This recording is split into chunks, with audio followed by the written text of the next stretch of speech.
You are now tuned into Then Radio. If you enjoy our videos, we ask that you consider joining our Patreon to support our channel. Don't forget to like and subscribe so that you never miss a new video. We hope you enjoyed today's episode, and as always, thank you for watching.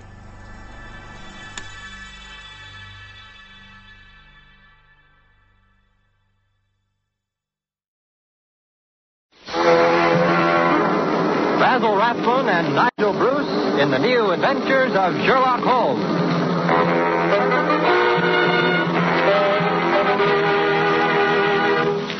This rebroadcast is especially for the American Armed Forces and their allies. Now let's join Dr. Campbell as he enters Dr. Watson's study.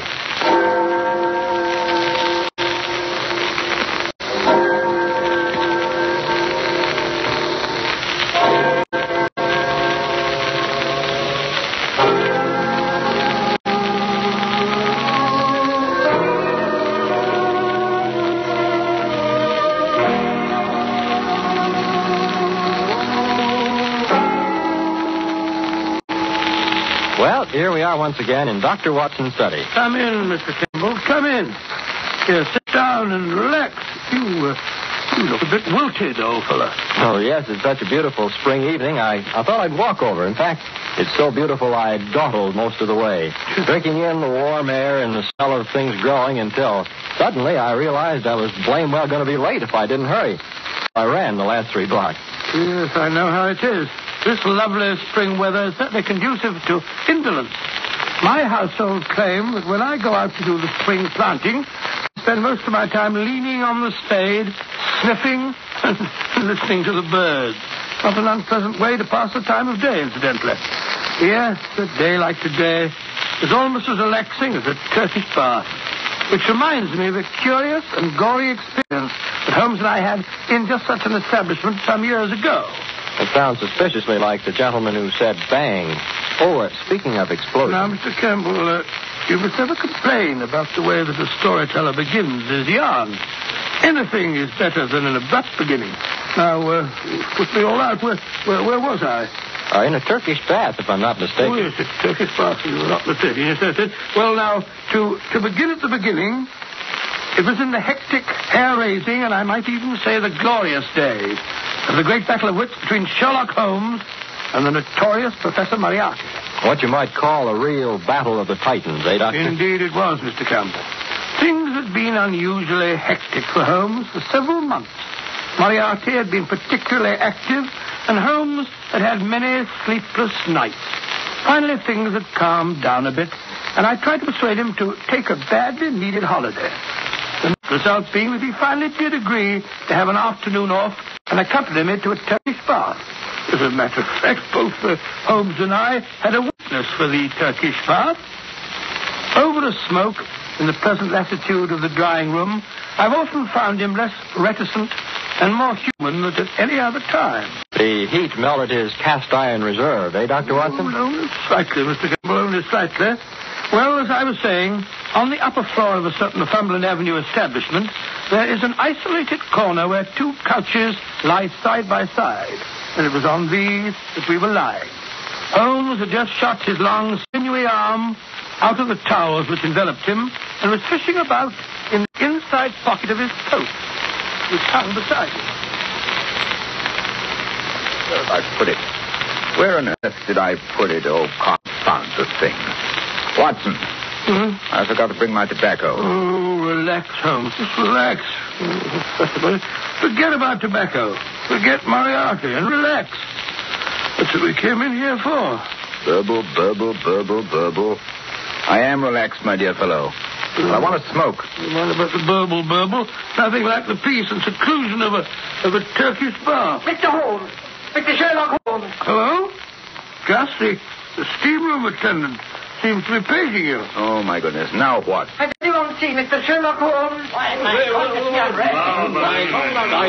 See in here, please. Here I am, Gus. Here I am. What do you want? Come on. Oh, Mr. Holmes, it's good I find you. There has been an accident, Mr. Holmes. A bad accident. It's Lord Canterbury. He's in his dressing room, covered with blood. Oh. In that case, I fancy you want Dr. Watson, don't you? Not me. I'll be with you in a minute, Gus. Oh, no, not Dr. Watson. It's too late for you. He's dead. Dead? Stabbed in 6 places. Come and look at him, Mr. Holmes, please. Dead. Me.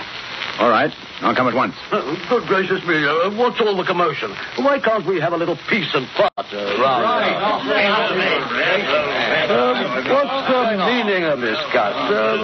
Why are these two persons talking at the top of their voices? My dear Mr. whoever you are, I was never under the impression that the Olympia Baths were a church. Furthermore, my dear Mr. Never mind the name. Tunbridge. Frederick Hubert Tunbridge, a Liberal leader in the present Parliament, which everyone knows who keeps abreast of the time. Dear Mr. Tunbridge, I do not concern myself with trivialities. Furthermore, as I was saying before being so rudely interrupted, you may be interested to know that your hated rival, Lord Cantlebury, the Conservative leader with whom you are known to have publicly locked horns on several occasions. What have I had?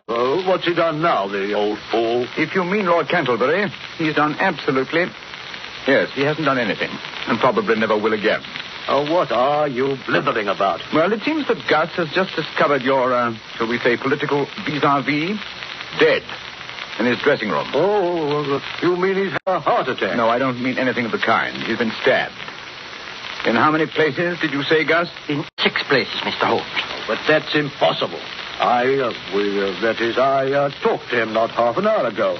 We had a little conference, Sub Rosie, you understand? While he was waiting for Gus to come in and give him his batter.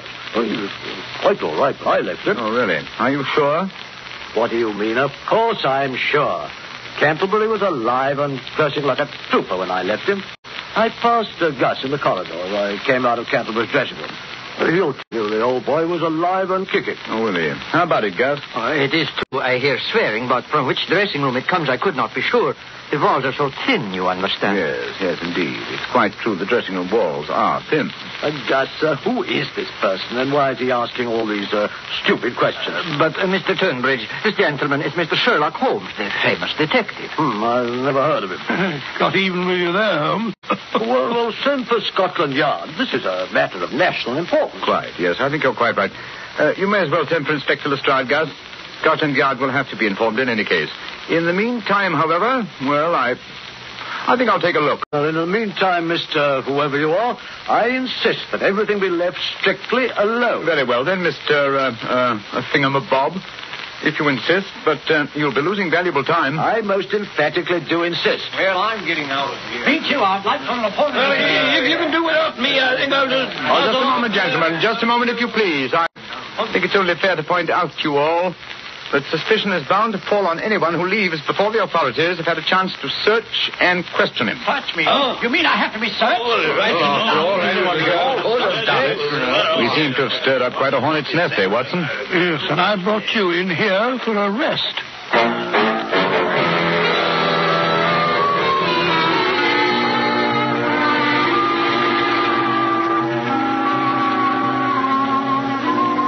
Well, Lestrade? Nasty mess, eh, Mr. Holmes? Knife from the back. Yes, not once, but 6 times. Deep, ferocious thrusts. Quite unnecessarily brutal. And, if I may say so, bloody. Yeah. Place looks like a charnel house. Yes, whoever did the deed must have been drenched in blood. Might tell your men to search for blood-stained towels or garments, will you, Lestrade? Yes. Well, I'll pick up anything that's got blood on it. Never you fear, Mr. Holmes. I've ordered a search of everybody and everything on the premises. Yes, that's not going to be very popular with Mr. Tunbridge, eh, Holmes? Oh, I wouldn't care if he was the Archbishop of Canterbury. When Scotland Yard says search everybody, we search everybody. Besides, everybody knows he and the corpse here are bitter enemies. They fought like cat and dog. How long would you say he'd been dead, Mr. Holmes? Oh, I don't know. About, let me say, an hour and a half. Took nearly 40 minutes to get you here, Lestrade. And Canterbury had been dead, let me see, over half an hour when Gus found him. Yes, Gus. Did the doorman notice who left the establishment during the half hour before the body was found? Yes, sir. Only old Mr. Welford. And he's too feeble and nearsighted to do a crime like this. Was the door to Lord Canterbury's dressing room locked? No, sir. Huh? And how does it happen that he lay here for over half an hour before anyone found him? Particularly as he was down on the books for a massage half an hour before he was found. Well, you see, I thought he was asleep. Lord Cantlebury, sometimes he liked a little nap after he was in the steam room, and he didn't want I should disturb him. Oh, that's very interesting. Then you did come in this room once before you realized Lord Canterbury was dead. Yes, Mr. Holmes. But he was lying there so peaceful. So peaceful. Yes, on his back? Yes, sir, just like we found him. It wasn't until the second time I come in I see he has his eyes open. Mm-hmm. And the place is, shall we say, all spattered with blood? It was so dark. The shades were drawn. It was not easy to see anything if you don't look close. Even then, some people are unable to observe the most obvious facts. And what might you mean by that? Oh, just an observation, Lestrade. Just a gratuitous observation. Come in. Well, Willis, what's up? We've searched the place from top to bottom, just like you said, Inspector. And there's no bloodstains nowhere, except on this. What's that? A pocket knife, sir, large size. Oh.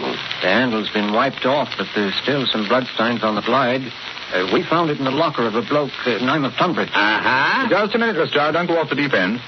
Willis. Yes, sir? You say there were no bloodstains anywhere except on this knife. Not a sign of a bloodstain nowhere. You searched the dirty linen hampers, the towels and lockers? Where the customers have their clothes? Oh, yes, sir. We searched everything. There's not a sign of blood anywhere, but on that there weapon. Amazing. That's enough for me. This here is the murder weapon, and it was found in Tunbridge's locker. Bring him in here, Willis, and we'll have him on the carpet. Yes, right away. I knew he was a murderer from the beginning. Who has the motive for killing Canterbury? This chap Tunbridge. Who had the opportunity? This chap Tunbridge. He admits himself he had a talk with the deceased, and they had words. And where is this here bloodstained knife found? Nowhere but in this Mr. Tunbridge's locker. Stupid place for a murderer to hide the fatal weapon in his own locker. Tunbridge isn't as stupid as that, Lestrade. No? And why was it there? Look here, this is an outrage, keeping me here like this. Well, don't you realize I have influence? Well, you might at least let me put on my clothes instead of pouring them about. I'll complain to the authorities. I'll have you dismissed, all of you. Oh, maybe you will, sir. And then again, maybe you won't. But first of all, you'll answer some questions. Have you ever seen this knife before? Knife? Yes, of course. It's mine. I've had it all my life. I used to take it fishing when I was a boy. Oh, indeed. Explain its size, then. Well, now I use it to open my letters. Oh, you do? Are you sure that's all you use it for? Yes, of course. And why are these here blood stains on it? Bloodstains? Yeah. Where? Here and here and here. No, don't you touch it. We don't want to destroy any possible fingerprints. But if it's mine, my fingerprints are already on it. Yes, he's right there, Lestrade. Furthermore, that stain doesn't look like blood to me. It's not red enough. It looks like rust. As a matter of fact, if the stain is a nice blood red, it's fairly certain it's not blood. Now, this particular stain, You as far as I leave see this particular stain to Scotland Yard, Mr. Yes, don't forget, my dear Lestrade, I invented the first infallible test for blood stains. That's quite true, Lestrade. He did. Yes, indeed, my test is infallible. It works on blood that is new or on blood that is old. I discovered the first reagent, which is precipitated by hemoglobin. I'm sorry, I'm sorry, but Scotland Yard hasn't any time for lectures. We believe in action. Now, Mr. Tunbridge, it's my duty to take you into custody, and it's also my duty to warn you that anything that you may say may be used in evidence against you. Anything I say? Do you realize whom you're arresting? I'm a leading figure in British politics. So was this fellow who lies here stabbed with your knife, which has still got bloodstains on it. Lestrade, if you'll pardon me for saying so, in this case, it's not the bloodstains that are in evidence, but the bloodstains that are not in evidence, which is the significant factor. What? Oh, what do you mean by that? Simply that it would have been rather difficult for Mr. Tunbridge to have committed a murder as gory as this one without having bloodstains on the towel he's wearing or on the clothes which are still in his locker. What was to prevent him from dropping his towel outside Lord Canterbury's dressing room, going in and knifing him in the back, then sneaking down to the shower rooms, not more than 20 feet down the corridor, and washing away the evidence? Me going round about it in the nude? Certainly not. Most certainly not, sir. Remember, my dear Lestrade, as you drag one of Britain's leaders away to jail, that it might have been possible for him to stab his enemy in a fit of temper, but he would never have dreamed of running up and down the corridors in his birthday suit. Let me see. I'm afraid I shall have to look for another explanation of the missing bloodstains.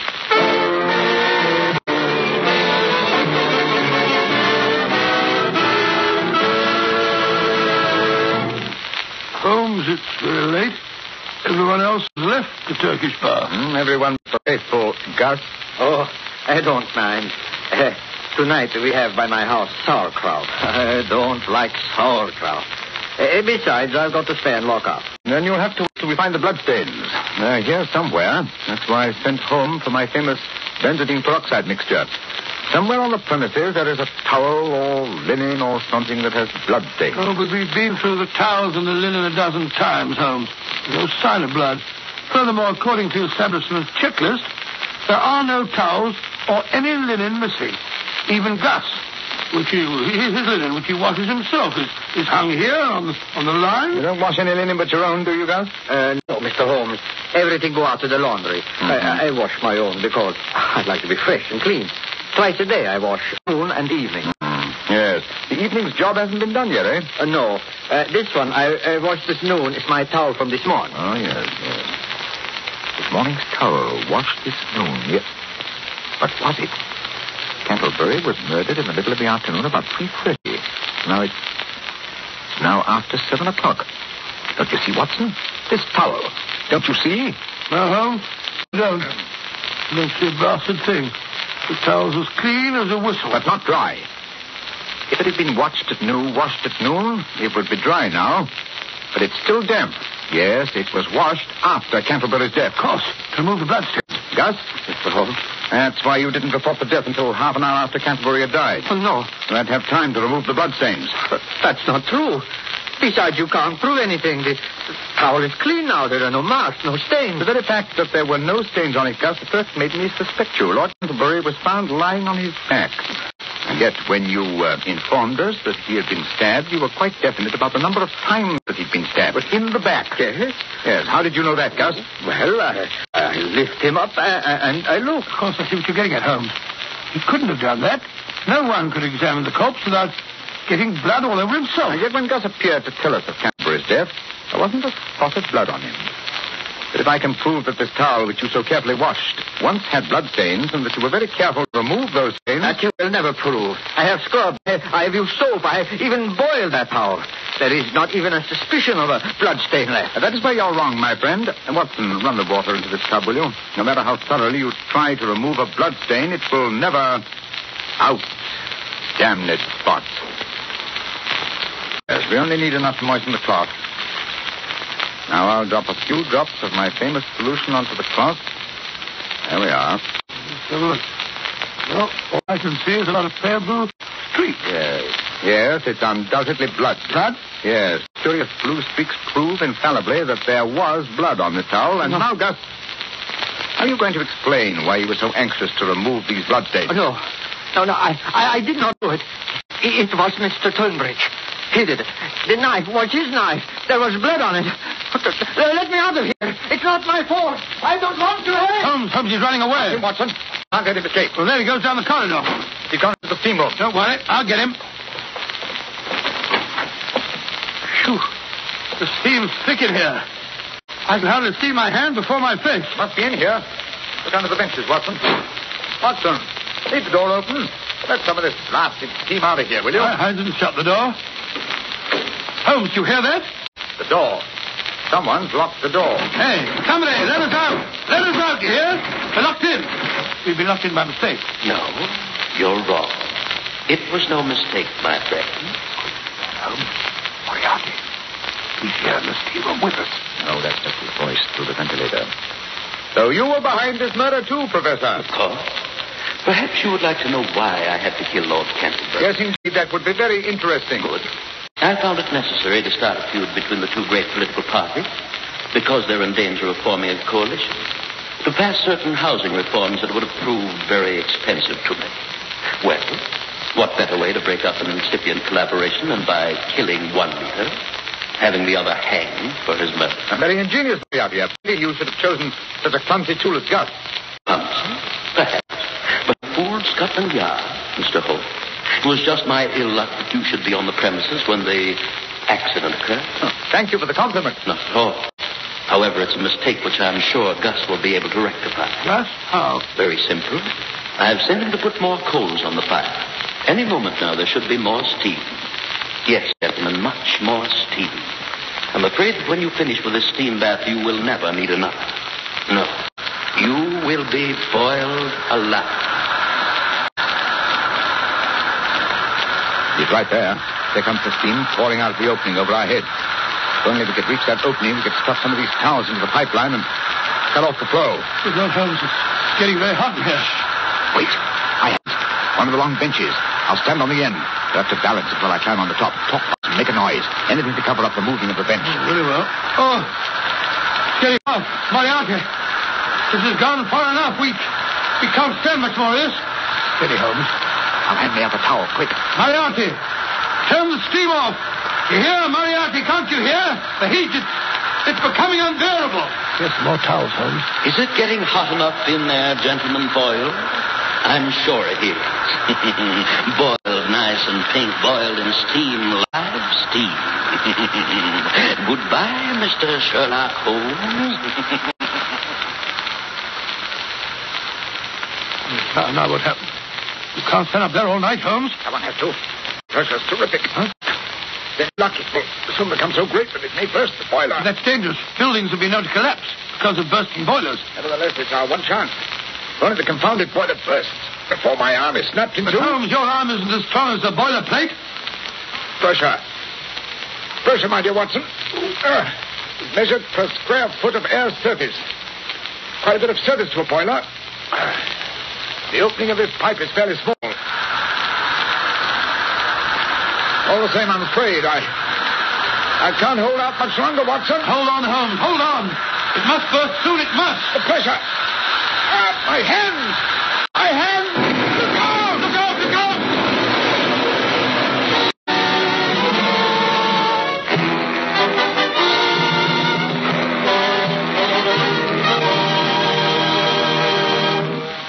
And you came through the explosion all right, Dr. Watson? Well, I had a nasty crack where Holmes and the bench fell on me, and Holmes had the wind knocked out of him, but we were in fairly good shape by the time the fire brigade pulled us out from the wreckage. Moriarty wasn't by any chance trapped or killed or something? Unfortunately, no. But they found Gus, however, quite dead. I suppose the exploding boiler did for him. No, there was a bullet wound in the back of his head. I rather imagine that Moriarty wanted to make sure that he would never appear in court. Doctor, if I had to go through what you went through in that Turkish bath episode, I think I'd never want to work on another case with Holmes again. Oh, come now, Mr. Gamble. I certainly did feel like that for a couple of hours. By the time we got back to Baker Street and sat down to one of Mrs. Hudson's good meals, well, I was ready for anything that Holmes had in mind. You know, there's nothing like a good dinner to make you feel a new man.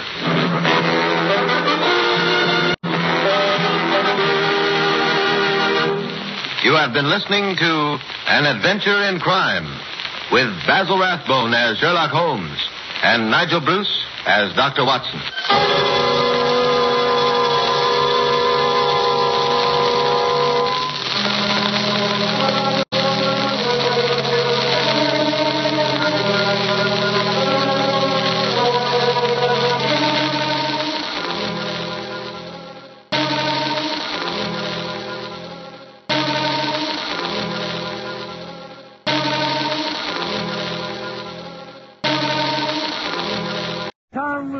Bevies of fresh young beauties, brought up from the country to be presented at court. The papers were full of accounts of dinners, soirees, garden parties, and all the rest of what now seems like a forgotten life.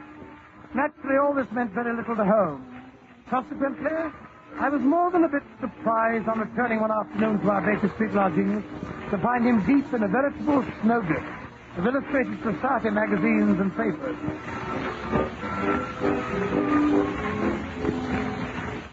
Watson, know about this man Damery? Damery? What Damery? Lord Damery, of course. He's got his photograph and almost as far as weekdays. Oh, that's true. The fellow's a household word in society. Yes. He's a man of the world with a backward turn to diplomacy, and he's asked me for a 4:30 appointment, which I granted. You mean that Lord Damery's coming here? It's 4:30 now, and look at the mess of the place he's in. Kind yourself. That is Mrs. Hudson. Lord Damery is not paying a visit to Baker Street to investigate our housekeeping, but to consult me in my professional capacity. That will be the gentleman now, unless I'm very much mistaken. Punctual to the minute. Take a look out of the window, will you, Watson? That's a good fellow. Really, Holmes, why you always expect me to play Sister Anne for you? Oh, all right, very well.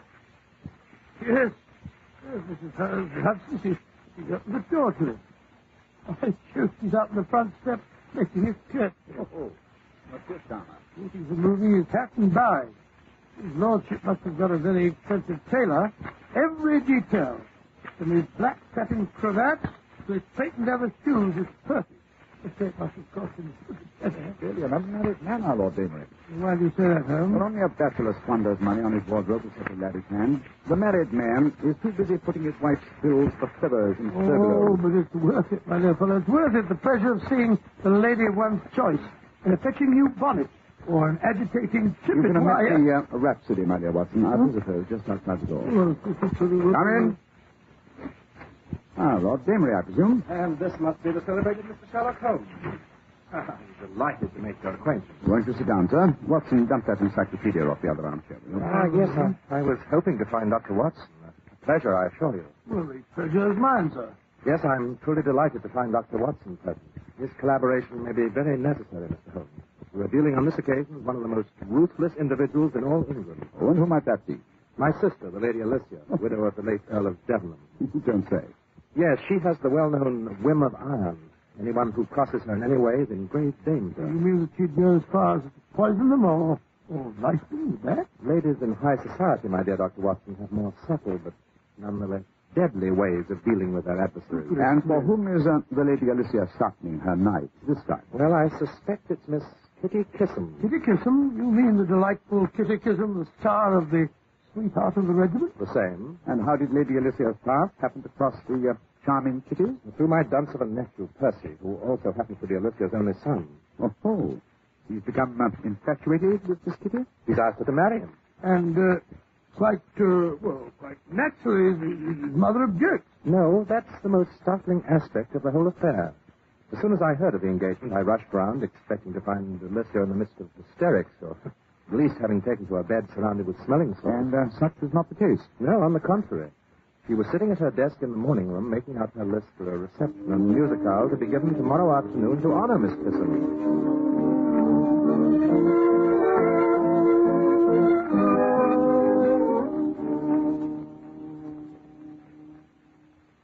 Lord and Lady Coverdale, the Duke of Rottington, Lady Windermere. Well, I must say, my dear Alicia, I hardly expect to find you in such a cheerful mood. Why not? After all, what this family needs is new blood. They told me dear Kitty's father was a butcher and her mother a barmaid. Yes, I'm sure Percy should be very, very happy with the dear little thing. She's bound to make a big impression on all our friends. Alicia, I don't like the way you say that. You have that certain glint in your eye. What glint, dear? The glint you had the evening you met the Lady Eustacia de Vere at the top of the grand staircase at Buckingham Palace. Yes, we've been quarreling all the winter. It was such fun. Yes, you smiled politely and left her sweet color. Then you deliberately stepped on her train, ripping it off at the waist, revealing the fact that she wore certain red flannel undergarments.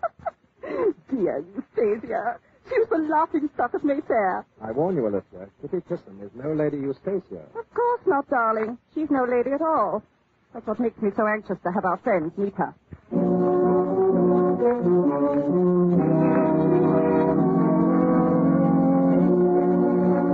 Sounds like a rather ominous situation, Lord Damery. By the way, do I gather that you have the pleasure of Miss Kissam's acquaintance? Well, that is, yes, in a way. We've partaken of a bottle and a bird several times, don't you know, after the theater. Kitty's really a dear little thing, in spite of her reputation. Reputation? Well, surely you've heard of her confounded pearls. I'm afraid I'm rather ignorant of the chit-chat of our metropolis. But everyone knows that she was given those dashed pearls by a certain Balkan king who spends most of his time in Paris. He wears them constantly, for luncheon, for tea, for dinner, in and out of the theater. I believe she even wears them in her bag. It's ostentatious. And what, they're a sort of trademark. Yes, I suppose you might call it that. It's the only evidence of bad taste I've ever known Kitty to indulge in. Bad taste? Well, confound it, man. You're going to take a woman to go flaunting her past about as if you were proud of it. Not even if it attacks the theater? Oh, blast those toes. I suspect that whatever my sister has up her sleeve concerns them. How? Well, for one thing, she insists I hire a private detective to keep an eye on them. Says she doesn't want to run the risk of having them stolen in her house. Very solicitous of her. Hey, Watson? Why not solve the whole situation by suggesting to Miss Kitty that she leave her jewels at home? Like five. And, well, there are times when Kitty Kissam can be as difficult as my sister. She absolutely refuses. She says she would as soon appear in public without her petticoats as without her clothes. I've warned her that my sister Alicia means business.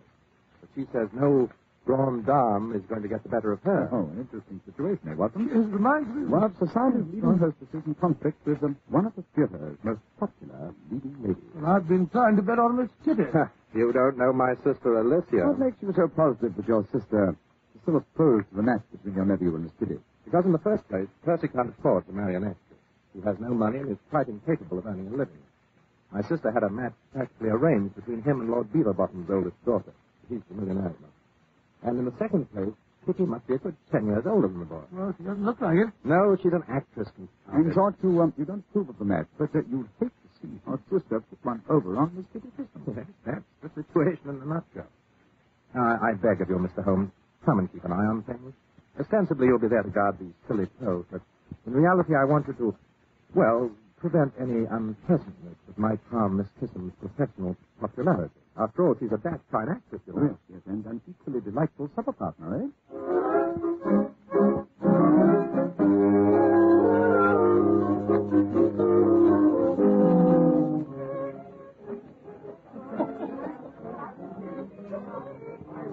Anything awkward happens to Kitty, Miss Kissam, at this party of yours, I shall cut Percy out of my will. He won't get a penny from me. And then where would you be? My dear James, calm yourself. Anyone might think that it was you who'd become engaged to Miss Kissam instead of Percy. Besides, if Percy has to wait till you pop off, my dear, before he inherits the family wealth, I'll be dead and gone. You're too disgustingly young and healthy. It's no good trying to butter me up, Alicia. And I wish to remind you that it's not the family wealth Percy will inherit. It's my money, my own. I made it myself, and I shall leave it to whom I please. Of course you will, James. But we dameries are famous for sticking together, aren't we, sweet? Oh, look. Who's the lean, rapacious, and very distinguished man who just entered? Sherlock Holmes and Dr. Watson. Oh, these are the gentlemen I've asked to guard Miss Kissam's toes. And I warn you, Alicia, Sherlock Holmes has the best brain in England, so no monkey tricks. Don't be vulgar, James, my pet. Ah, they see you. Coming over. I'm all of a flutter. Ah, Mr. Holmes, it's so good of you to be so prompt. The guest of honor is due at any moment. Good evening, Lord Dameron. James, my darling, haven't you forgotten something?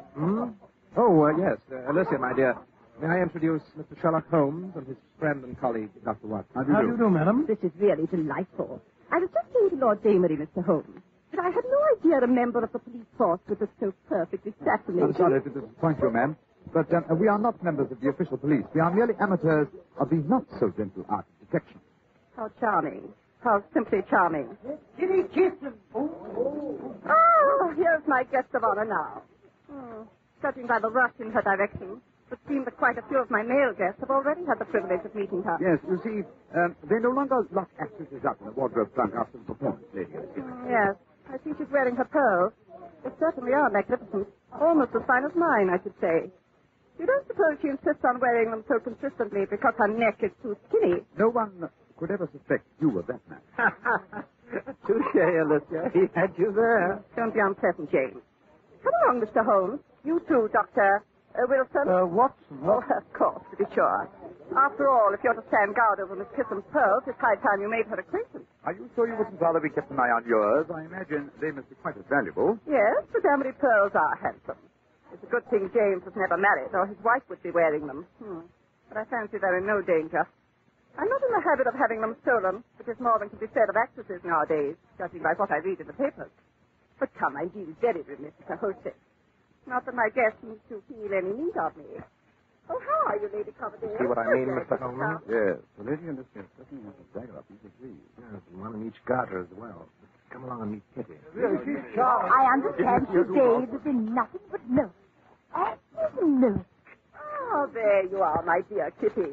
Looking younger every day. That's because I'm happy. You must try it sometime. I want you to meet two friends that Lord Damery has invited. They're here to see that nobody steals your pearls. I'd die if anything should happen to them while you were at a party of mine. Oh, they've never been threatened before, Lady Elizabeth. Are your parties more dangerous than the others I go to? Oh, now, Kitty, easy does it. May I introduce my friends, Mr. Sherlock Holmes and Dr. Watson? Oh, no, this is wonderful. I've read all of Dr. Watson's famous accounts of your wonderful adventures. Oh, thank you so much. Your sensationalism, my dear Miss Kissam. I don't believe it for a moment. Such wonderful, dramatic material. Have you ever thought of writing them into a play, Dr. Well, Watson? that's already been done most successfully with a great American actor, Mr. William Gillette, who plays the leading role himself. And does a far more creditable job of it, no doubt, than I could myself. Oh, I never believe that either. Yes. Have you ever thought of playing the board, Mr. Holmes? There's a certain, shall we say, voltage about you. You would make a very exciting performance. No, don't you try and persuade him to change his métier, Miss Kitty. I'll never be able to follow him onto the stage. Oh, my dear, this would never do. Hello, Percy. We can't allow these two people to monopolize you, Kitty, my sweet. You must meet some of our other friends. All in good time, Percy. First, give your fiancée a chance to catch her breath. Kitty, my dear, you must have a glass of champagne to brace you for the ordeal of meeting all these people. Percy, tell Paddleford to bring that tray over here. Oh, very well, dear. I'm sure Mr. Holmes and Dr. Watson could do with a spot. There's a bar in the anteroom here if you'll just step in for a moment. James, my dear, aren't you forgetting what these gentlemen are here for? We can't leave Kitty unprotected. Ah, here's Paddleford. Allow me, Kitty, my sweet. Oh, thank you, Lady Elizabeth. And a glass for you, Mr. Holmes, and one for... Oh, how clumsy of me. Get a towel, run, Percy. James, change your handkerchief. Oh, I soaked Miss Chisholm's beautiful sleeves. Oh, dear. Look out for the glasses. Get them swept up, Paddleford, quick. Yes, my lady. Easier, easy. You're not hurt, are you, Kitty? The tray went right past your shoulder. Oh, no, I'm quite all right. Oh, but your sleeve, your beautiful sleeve, it's soaked. Oh, it doesn't matter, really. Here's the towel, my dear. Just let me pat it dry. Good heavens. What is it? Your pearls. They're missing. Someone has stolen Miss Kitty's pearls. Dear. Now, control yourself, Alicia. They must have come loose in the excitement. No, they were stolen. I knew they would be. Yes. I rather suspected the same thing myself, Lady Alicia. Of course, they must be found. We must search everybody. Oh, no, please. Oh, this is awful. It's so embarrassing for everyone. Alicia, have you gone out of your mind? Your sister's quite right, Lord Amory. We must search everybody. It's the only way to recover the pearls, and you and your nephew and the Lady Alicia will be the first to be searched. But that's preposterous. Yes, I know it is, but you can hardly expect your guests to submit to the indignity of a search if you don't set them an example. So, shall we adjourn to the anteroom, Lady Alicia?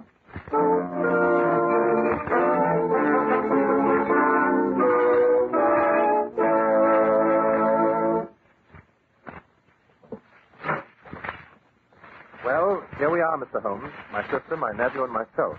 Which would you like to search first? Suppose we allow Miss Kissam to choose. After all, it was she who lost the pearls. Oh, really, Mr. Holmes? I feel as though so unnecessary.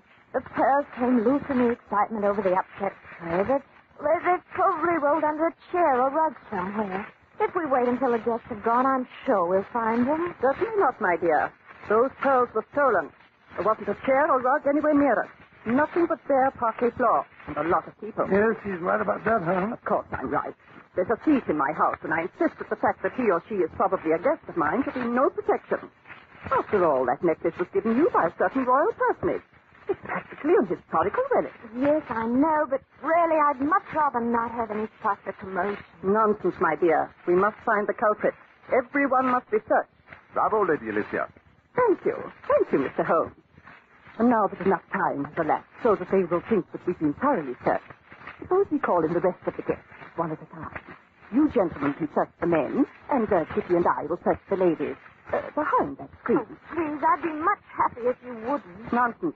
Let's get on with it. Right. But I still insist the search begin with the camera. Oh, very well, if you insist on being a stickler for form.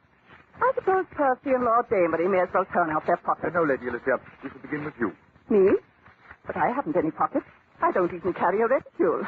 So where could I hide anything? In your body. And Miss Kissam, if you will investigate Lady Alicia's body. The idea. The very idea. Oh, I'd much rather not. Very well. If you won't, Kitty, I will. James, don't you dare. James, take your hands off my neck. That's an outrage. Stop it. I'm sorry, but I can't let this past go on. It's not worth it. Well, you see, those pearls aren't real. My dear, you mean the king gave you imitation jewelry? That whole story was made up by my publicity agent. He thought it would be good for me. I rather suspect you knew the pearls were imitation the first time you saw them. That's why you planned to show me up. But all these stories about you and the king... Oh, I'm so sorry to disappoint you, Percy, but I'm really quite a respectable person. I've never met a king. Well, I must say this is a blow. A surprise, I mean. I shall be terribly ragged by my pals, you know. They were all rather envious of me. After all, no one needs know. We don't have to publicize this thing to the world. Oh, but I must tell my guests, James, dear. After all, I owe them some explanation if I let the whole matter drop after making such an issue of things. I'm sure that everyone will be interested to know that not only are Miss Kissam's pearls not real, but Miss Kissam is somewhat of an impostor herself. But how could you know the pearls were false, Mother dear? After all, ladies don't wear imitation jewels. And actresses don't wear trinkets given them by men who don't consider them ladies. Here is your engagement ring. Let me... Well, I didn't really... Oh, this is... Keep the ring as a remembrance, don't you know? Thank you, Percy, but I'd rather not. Well, Alessia, now that you've accomplished the results for which the party was undoubtedly given, suppose you let me send the guests home. Oh, not before I've had a chance to explain. You'll do nothing of the kind. Biddy Kissam wants people to think a king gave us some pearls. That's her business. Thank you, Lord Jamie, but it really doesn't matter. I'd just as soon they did know. That story of the royal pearls was beginning to make me feel just a bit foolish.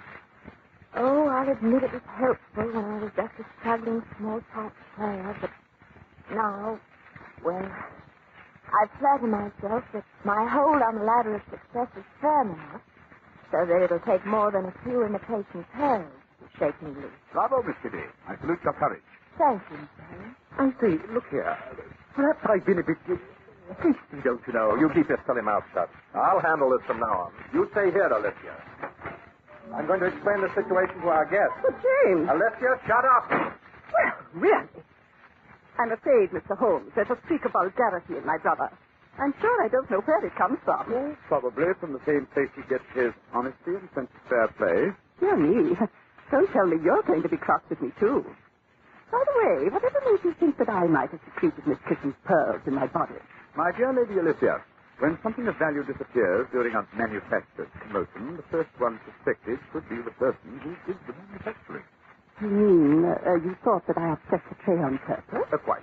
But come, let us join the others, shall we? I think we've given Lord Damery ample time to make his explanation. Miss Kissam, if you will do me the honor. Watson, you may escort the Lady Alicia. Thank you. Thank you very much indeed. Oh, by Jove, here's one. Well, that makes 99. Here's two more. 100 and 101. I found 5 more, all in a little bunch. Oh, this is simply thrilling. So much more fun than hunting for Easter eggs. Well, that makes 106. James, what on earth are you doing? Hunting for pearls. Seems I was right in the first place. Miss Kissam's pearls weren't stolen. The string must have broken and strewn them all over the place. Any more? We've looked everywhere. I'm sure there isn't an inch we haven't searched. Then here you are, my dear Kitty. Allow me to return your pearls. Oh, thank you. But I don't understand. Tell me, Miss Kissam. Yes? How many pearls were there on your string? 105. But Holmes, Lord Damery, just counted them. He mentioned 106. There's one more pearl now than there was when it was stolen. It's incredible. It's absolutely impossible. No, my dear Watson, no. It's not incredible. It's not even impossible. It's merely enlightening. What do you deduce from the presence of this added proof of the humble oyster, Lady Alicia? Perhaps you can explain why there are now 106 pearls in Miss Kissam's necklace. Did you say 106? But my necklace, the Damery pearls have 106. Good heavens, my necklace, it's gone. Someone has taken my pearls. Then may I ask, Lady Alicia, what pearls are those still hidden in your bodice? But those are Miss Kissam's imitations. James must have taken mine off my neck when he was threatening to search me. And now he's pulled this trick to get even with me. The string that broke are my pearls. She has no right to them. They are the Damery pearls. My dear Lady Alicia, there is one person who has a better right to them than yourself. That person, of course, would be Lord Damery's wife. Yes. Judging by the look in Lord Damery's eyes, Watson, wouldn't you say they've been handed over to the proper party? My Jove, yes. Elementary, my dear Holmes, elementary.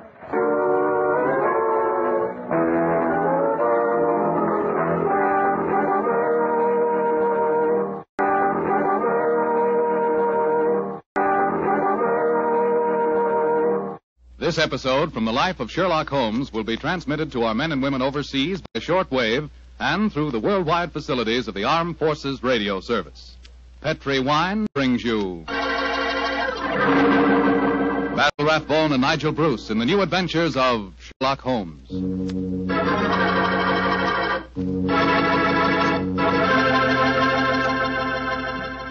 The Petri family, the family that took time to bring you good wine, invite you to listen to Dr. Watson tell us about an exciting adventure he shared with his old friend, that master detective Sherlock Holmes.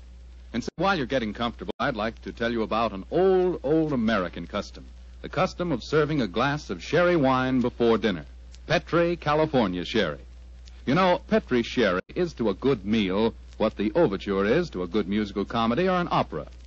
Before you sit down at the dinner table, just pour yourself a little glass of Petri Sherry and sip it slowly. Look at that beautiful amber color.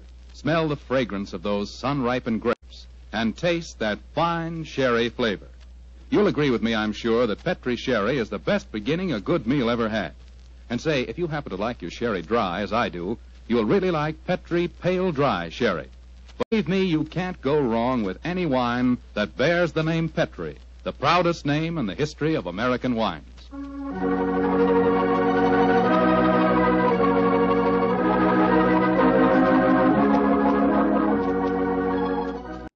And now let's drop in on the good Dr. Watson, who's waiting for us in his California ranch house. Good evening, Doctor. Good evening, Mr. Foreman. Come in and make yourself at home. Thank you, Doctor. Sitting here with the lights off, I see. Have you been getting yourself in the mood for tonight's Sherlock Holmes story? No, my boy, I was watching the sunset. It's quite a beautiful tonight. Aye, Doctor, the sun set over an hour ago. Yes, I know that, young fellow, my lad. I know that. But at my age, a fellow's entitled to take a little snooze after dinner, isn't he? Of course he is, Doctor. And now that we've settled that, how about tonight's story? Well, a very beautiful girl figured prominently in this adventure, Mr. Foreman. Her name was Jasmine Lafleur. Huh? Can you say that again, Doctor, please? I know, my boy, but that was her stage name. When she was a magician's assistant, unfortunately, I never had the opportunity of seeing Jasmine Lafleur in the theater. But I'm told that she was a fascinating figure in tights and spangles. When Holmes and I first met her, however, she was dressed a little more conventionally. And her name was then Diana Vennering. Lady Vennering. Lady Vennering? Say, those tights and spangles really paid off, didn't they? Well, how did you and Sherlock Holmes come to meet up with her, Doctor? In rather spectacular style, Mr. Foreman. Miss Lafleur became something of a femme fatale in the early 1900s. First of all, she married Signor Rossoni, the magician for whom she was working. On the wedding night, he was mysteriously stabbed to death. A few months later, Madame Rossoni, very fetching in her widow's weeds, I'm sure, met Sir Wilfrid Vennering. And, after a whirlwind courtship, she married him. Don't tell me he got murdered, too. He did, Mr. Foreman. Also on the night of the wedding. But this time the police found a suspect. It was a certain Major Beckworth, cousin of the dead man, and an ardent suitor of the fair Diana. The trial at the Old Bailey was one of the most sensational I ever remember. Sherlock Holmes and I, in court on the closing day as a jury, were still considering their verdict. Holmes, the jury's been out over 8 hours. I bet you they can't agree on a verdict and there'll be a new trial. I think not, old chap. Look, here they come now. You know, there's a strong moral probability of guilt, but I'm sure they'll agree that there's insufficient evidence to convict. Oh, perhaps you're right. Just look at Lady Vennering down there ahead of us. What a stunning woman. Yes, and a woman of great poise and courage. Here it comes.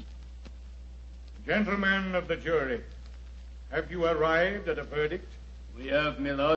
How say you? Do you find the defendant guilty or not guilty? Not guilty. Exactly. Come on, Watson.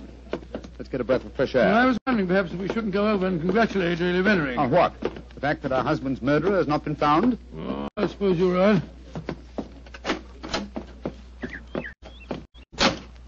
You ever read the Book of Tobit, Watson? Tobit?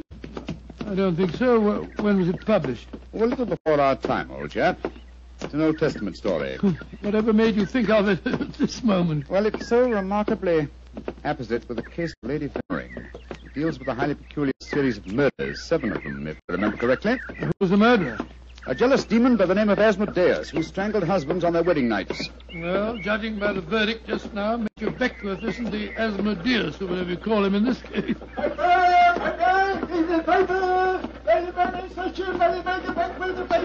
Here you are, boy. Here, give me a paper. Thank you, Governor. Thank you. Paper!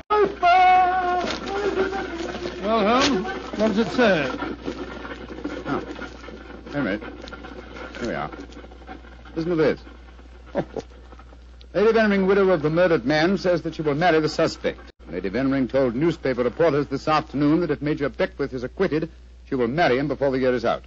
Oh, my soul, Holmes, there's a positive sparkle in your eye as you read about her. I must admit the lady fascinates me, old chap. I hope before she becomes involved in any further tragedies that we may have the opportunity of meeting her, and something tells me that we will.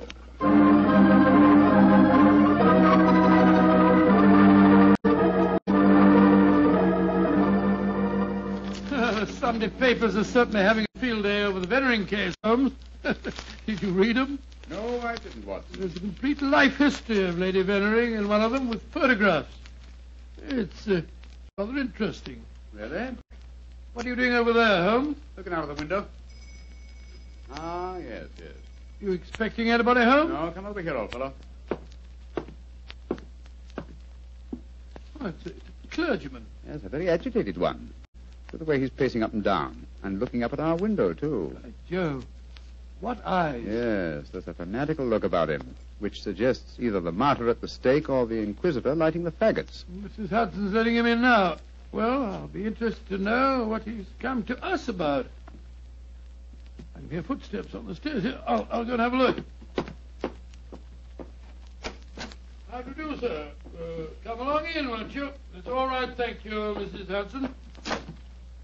You're Mr. Sherlock Holmes? I am, sir, and this is my colleague, Dr. Watson. My name is Whalen, the Reverend Arthur Whalen. How do you do, How sir? do you do, sir? Sit down, would you, and tell me what I can do for you. Thank you. Mr. Holmes, this is a very difficult subject to broach. In fact, it's only after intense personal conflict that I've been able to force myself to come to you. May I ask you, are you familiar with the Book of Tobit? Book of Tobit? Gracious me. You were talking about that yesterday, Holmes. I see that you've come to consult me about the Vennering case. But that's amazing. How did you know? Has Lady Vennering been in touch with you? No, sir, but I'm familiar with the Book of Tobit, and Lady Vennering's case closely resembles that of the woman Sarah in the Old Testament story. More closely than you realize, Mr. Holmes. Did you know that before each one of Lady Vennering's husbands was killed, they received a threatening note? Yes, I recall that from the trial. Signed in some sort of gibberish, weren't they, sir? No, Doctor. Yesterday I was permitted for the first time to examine one of these notes. The apparent gibberish was in reality ancient Hebrew writing. Indeed. Were you able to translate it? Yes, Mr. Holmes. In effect, it said, if you go through with this marriage, your hours are numbered. And it was signed Asmodeus. Oh. The name of the jealous demon who strangled husbands in the Book of Tobit. Exactly. Just why have you come to me, sir? I want you to talk to Diana, to Lady Vennering, to tell her she must not go through with this new marriage. Murder is stalking her, Mr. Holmes. I have argued with her, prayed with her, implored her to realize her danger. But she is adamant. I'm afraid I should feel extremely presumptuous in giving her my advice. No, Mr. Holmes. I have prepared the way for you. You could, I'm sure, make her realize her danger. And she's willing to see me, you say? Willing and anxious. Oh, very well. But I'd like to ask you a few questions first. Anything, Mr. Holmes. What is your interest in her? She's a member of my flock. She needs my guidance. Nothing further?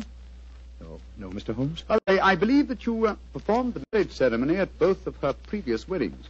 Yes. Are you proposing to officiate the ceremony if she marries Major Beckworth? Well, I don't know. I'm hoping that marriage will never take place. And so I want you to help me, Mr. Holmes. Where does the lady live? 47, Berkeley Square. Very well. Dr. Watson and I will call on her this afternoon. Delighted to. I doubt if I can be there myself. In fact, Diana might speak more freely if I'm not. But here's my card. Oh, thank You'll you. know where to get in touch with me if you want to. Very well, sir. Good day to you, gentlemen. And I'm greatly in your debt. Well, good day, sir, good day. Strange business, Holmes. I can't believe that Mr. Whalen's motives are entirely impersonal. Nor can I, old chap. What are you laughing about? I was thinking of the Book of Tobit, Watson. In that the role of protector, the role I have just been asked to take, was played by the Archangel Raphael. I can't help feeling, Watson, that I'm making distinct strides in my profession.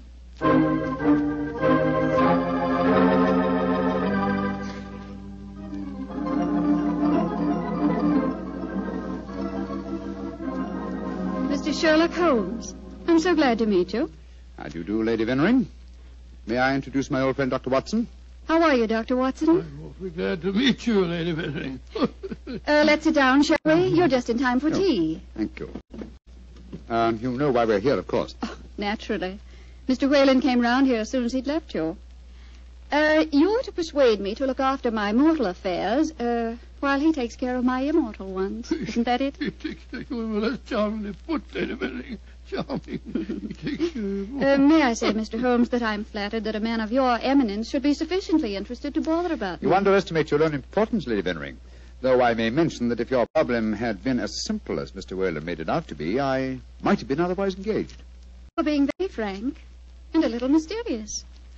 Are you suggesting that Mr. Whalen didn't tell you everything? I am. And I hope you will be more candid with me. Sherlock Holmes, I like you. You're most refreshing. Milk and sugar in your tea? Just milk, thank you. Here you are. How about you, Dr. Watson? Oh, just the same way, please. Thank you, my dear. And now, Mr. Holmes, perhaps you'll tell me why you think that you haven't been told everything. Before I answer that, Lady Vennering, I wonder if I might ask you some questions. But of course. Anything. When your first husband, Signor Rossoni, was killed, did the police find any suspects? Yes, one.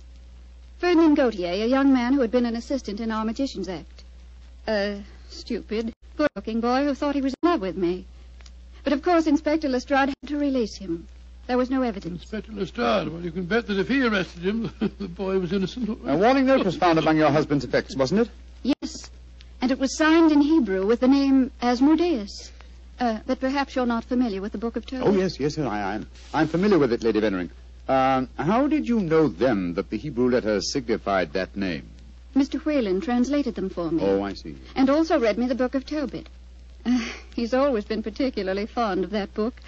Perhaps because it illustrates his own ideas on the dangers of marriage. But Holmes told us that he hadn't seen one of the warning notes until yesterday. Precisely. Lady Vennering, I read in the papers that you intend to marry Major Beckwith, the man who has just been tried for your late husband's murder. Yes, Mr. Holmes. When are you going to marry him, may I ask? When it pleases me. Doesn't it occur to you that a great deal of comment will be caused? Also that Major Beckwith's life is in obvious danger? Of course it occurs to me, my dear man. But because of two tragic marriages, am I to spend the rest of my life alone? As Mr. Whalen would have me do? I'm young, alive. Peter, what are you doing here? I just arrived back in England today, Diana. What's this I read about you marrying Beckwith? Peter, I have guests. Mr. Sherlock Holmes and Dr. Watson. This is Peter McComas, one of our most promising young painters. Diana, tell me it isn't true. When I left England, you loved me, and I you. I come back, and what do I find? You're planning to marry Beckwith. Well, I won't stand for it. If you think you can throw me over like some silly boy, you're very much mistaken. I can tell things, you know. I can tell lots of things. Get out of here, Peter. Get out. Diana. And don't come back until you've learned manners and discretion. But Diana. Get out.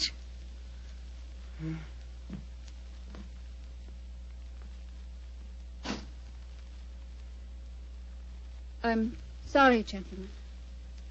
Were there any more questions you wanted to ask me, Mr. Holmes? One, Lady Vennering. Where is your fiancé, Major Beckwith? He's upstairs. I'm letting him stay here until the scandal of the trial has died down. I must see him at once. At once? Why, Holmes? He's in no danger until the marriage takes place? The marriage has taken place, Watson, unless I'm very much mistaken. What makes you think so, Mr. Holmes? You're much too discreet and intelligent, Lady Vennering, to let him stay here in your house unless you were already married. We were married this morning. But we planned to keep the fact a secret for a few months until the scandal had died down. May I talk to him, please? Of course. I'll ring for the butler and ask him to come down. May I ask, madam, who married you?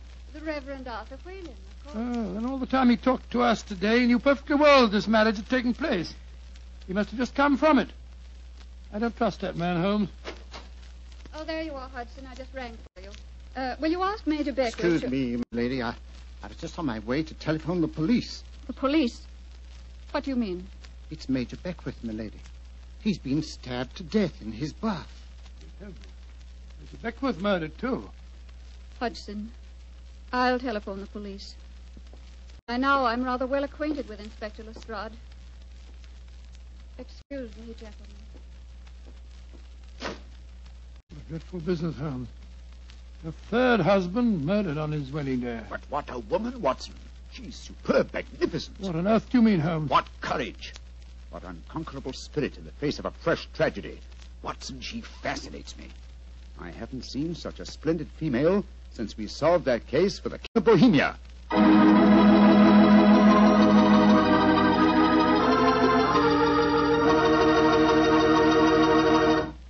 Dr. Watson's story will continue in just a few seconds. Time enough to remind you that the easiest way to make good food taste better is to serve that good food with a swell Petri wine. And there are two Petri wines in particular just made to go with food.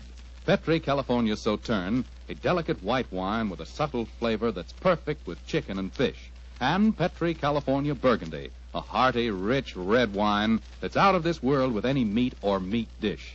So if you want to know just how good a cook you are, serve your good food with Petri wine made to go with it. A Petri Burgundy or a Petri Sauterne. Two swell Petri mealtime wines.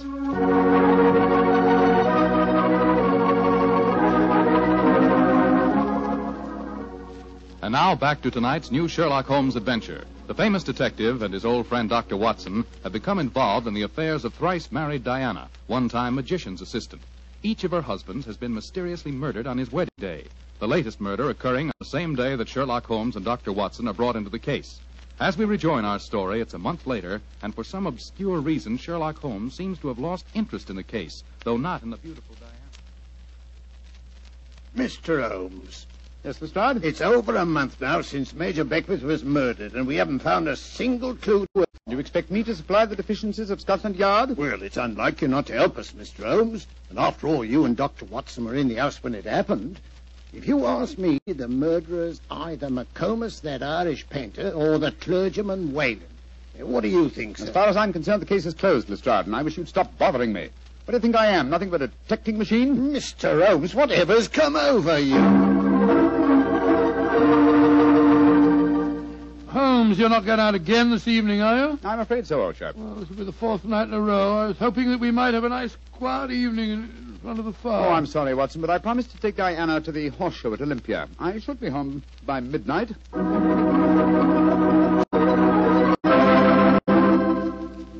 Mr. Holmes. Yes, Mr. Whalen? You're seeing altogether too much of Diana.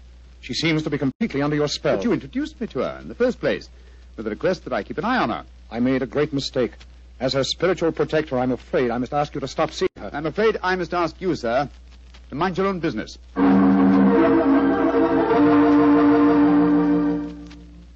I say, Holmes, have you seen in the paper that violinist, this Iway, is playing at the Albert Hall tonight? No, I haven't looked at the paper today. Oh, I thought perhaps that we might go along and see I'm together. afraid I can't, old chap. No, I'm taking Diana to the French Maid at Delius Theatre. I hear it's a charming musical comedy.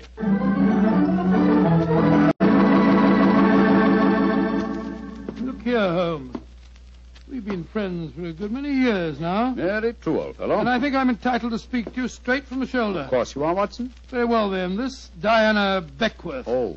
Yes, it's your own business, I suppose, but I can't bear to see her making such a fool of you. You've neglected your work entirely since you met her. You get about as though you're a young fellow of 20. What's come over you, Holmes? Stop pacing about, old chap, will you, and sit down. In fact, it might be a good idea if you fortified yourself with a nip of brandy from the Tantalus there.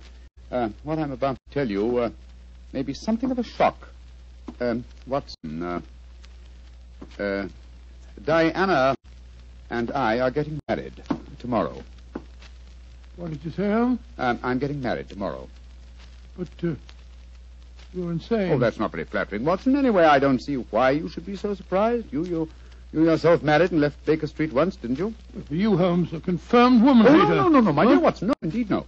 You will remember in our adventure that you titled A Scandal in Bohemia, I met a lady that I have often referred to as the woman. You mean Irene Adler, but she was a criminal. Exactly, and yet Diana has the same magnificent characteristics. Keen intelligence, courage, and unconquerable spirit. But Holmes, 3 of her husbands murdered on their wedding nights. You're proposing to be the 4th. Oh, rubbish, my dear fellow, because tragedy has attended her previous marriages. Is she to go through life alone? Holmes, you really mean it, don't you? Of course I do. I think I will have a nip of brandy. Oh, don't take it so badly, old fellow. We'll continue to see a lot of each other. Diana's very fond of you, you know. Oh, well, I'm glad. Who's going to perform the ceremony?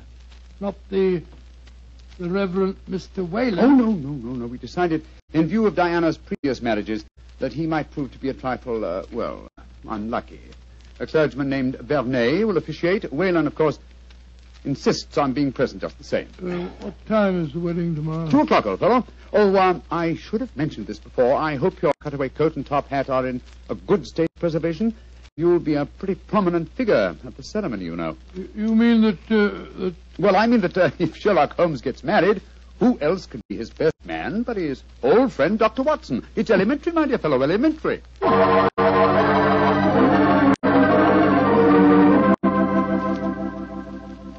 I now pronounce you man and wife, and those whom God hath joined together, let no man put asunder.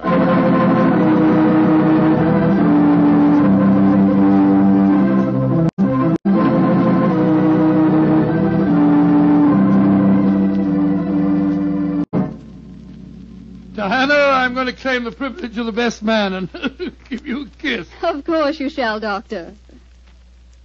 Joe Holmes, you're a devilish lucky fellow. Of course I am, old chap. Sherlock, I'm going upstairs to change my dress now. Very well, Diana. I'll be up shortly. I'll see you later, Dr. Watson. Very well, Mrs. Holmes. Holmes, I never thought I'd live to say that. Watson, old fellow, I'm worried. Worried today? Oh, my dear fellow, what's the matter? Well, just before the ceremony, I received one of those warning notes signed by Asmodeus. Oh, you better be careful, Holmes. I think I'll slip out and have a pipe or two on the matter. Yes.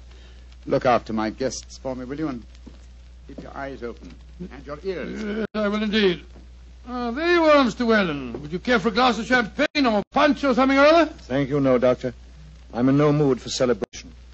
I'm certain that Diana has made a shocking mistake. Well, really, sir, I don't think... I only came here in a last-minute attempt to dissuade her. Now that I've failed, I shall leave. Good day, sir. Bless your soul. Dr. Watson? Oh, hello, McComas. Where's Mr. Holmes? We'll be back in a few minutes. Would you care for a glass of champagne, sir? Well, thank you. I should like to drink a toast to the pair. I've been in love with Diana for years, you know, but she wouldn't marry me, and well, I suppose I might as well make the best of it. I must say your friend Sherlock Holmes seems like a splendid fellow. He is indeed, McComas. In fact, I may say... What? Excuse me, sir. All right, Holmes, I'm coming. Up here. What else the matter, Holmes? Follow me, lock the door behind you. Allow me to introduce you to the demon Asmodeus, Watson. Unfortunately, at the moment, she's in a faint. Good Lord. It's Diana. Exactly. Always an impetuous woman, she made the mistake of trying to stab me with that knife. So I bent over to strap up a suitcase. She didn't allow for the wall mirror in which I was watching her. You mean you suspected her all along? Of course I did, old fellow. The problem was to find the proof. I first suspected her when I knew that she had been a magician's assistant. The key to the profession of magic is misdirection, and these murders have been a perfect example of misdirection motive. How do you mean, Holmes? Well, by creating Asmodeus, thanks to the well-meaning stories of the Reverend Mr. Whalen, whose theological libraries she must have copied the Hebrew signature, she focused the murders on jealousy, concealing the fact that the one person with a perfect motive was herself, the widow who was to inherit. Oh, why hasn't she been caught before? Because she was clever, devilishly clever. She left no clues except an indirect one that I had once spotted, that the likeliest person to be able to approach a bridegroom unsuspected and stab him is his bride. And now I wish you'd see if you can revive her, old fellow. When the police get here, I should like Mrs. Holmes to be in full possession of all her faculties.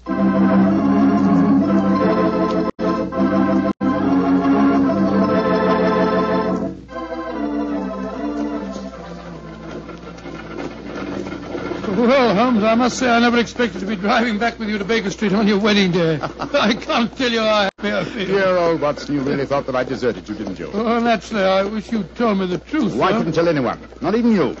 If the faintest shadow of suspicion had entered our mind, I'd never have caught her. Well, it seems to me you paid a pretty high price, Holmes. You told me you made a will in her favor. Supposing something happens to you before her trial, she'd get the money, you know. Oh, the will? Oh, no, that was worthless. I told Diana that it was a holographic will and perfectly valid. Well, what on earth is a holographic will? A will drawn up in one's own handwriting on a piece of perfectly plain paper. Such a document is quite legal, but I drew mine up on a paper with a letterhead.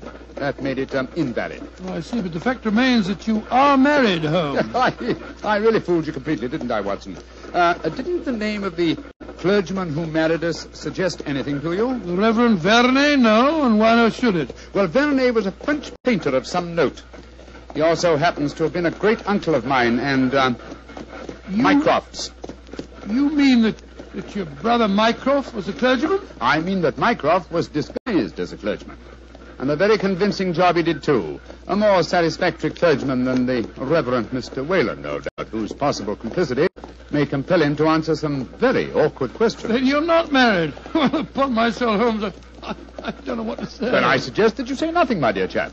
Let's just sit back quietly, as two good friends can, and brood about the mutability of human affairs.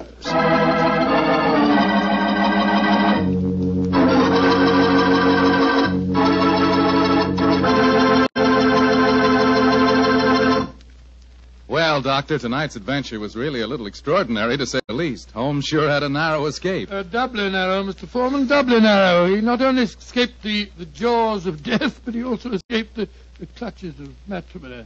Actually, the story had a happy ending for everybody but Lady Vennering, Jasmine Lafleur. What about that artist fellow, McComas? How did he take it? Oh, very well indeed. In fact, in gratitude, he even painted Holmes's portrait. Not exactly a good likeness, though. One of those modern artists who paints his impressions of a person, but rather than a portrait. What do you mean? Well, now, let me see. If he were to paint his impression of you, you'd probably end up by looking like a bottle of Petri wine in a sports jacket. Go ahead, Doctor. You can tease me all you want to, but I'll still rave about Petri wine. And why not? The facts bear me out that Petri wine most certainly is good wine. After all, the Petri family knows all there is to know about the art of turning plump, sun-ripened grapes into fragrant, delicious wine. That's because they've been making wine for generations, ever since they started the Petri business way back in the 1800s. And because the making of Petri wine is a family affair, the family has been able to hand down from father to son, all their skill and knowledge and experience. And believe me, that adds up to plenty. So no matter what type of wine you prefer, one to serve with meals or a wine for any special occasion, choose one of the fine Petri wines. You can't miss, because Petri took time to bring you good wine.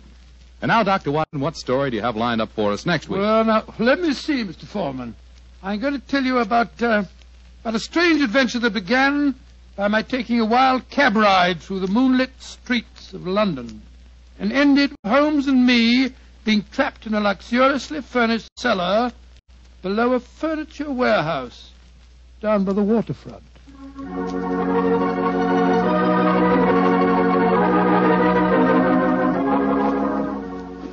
Tonight's Sherlock Holmes adventure is written by Dennis Green and Anthony Boucher and is based on an incident in the Sir Arthur Conan Doyle story, The Adventure of Shoscombe Old Place.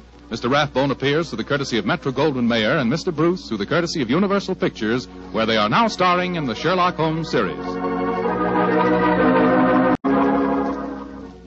The Petri Wine Company of San Francisco, California, invites you to tune in again next week, same time, same station. Oh, the Petri family took the time to bring you such good wine. So when you eat and when you cook, remember Petri wine. To make good food taste better, remember... Petri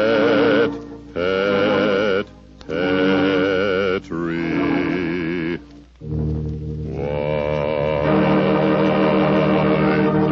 This is Bill Foreman saying goodnight for the Petri family. Sherlock Holmes comes to you from our Hollywood studios. This is the Mutual Broadcasting System.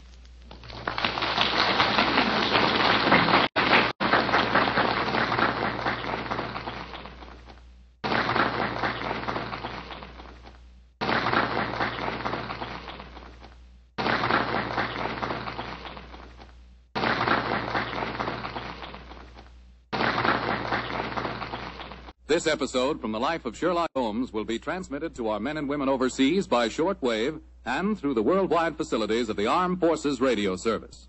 Petri Wine brings you Basil Rathbone and Nigel Bruce in the new adventures of Sherlock Holmes.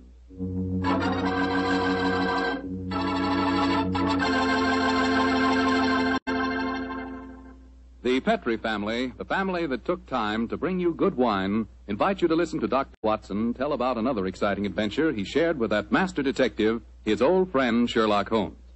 And say, I want to tell you about a little present I've got for you. A present, and it's free.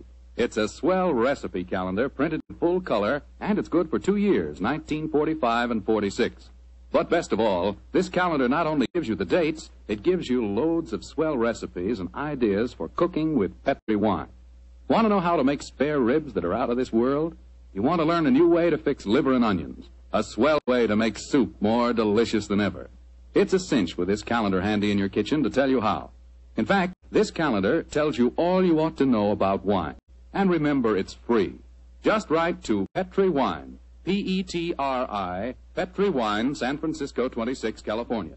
Petri Wine, San Francisco 26, California. We'll send you your swell recipe calendar immediately.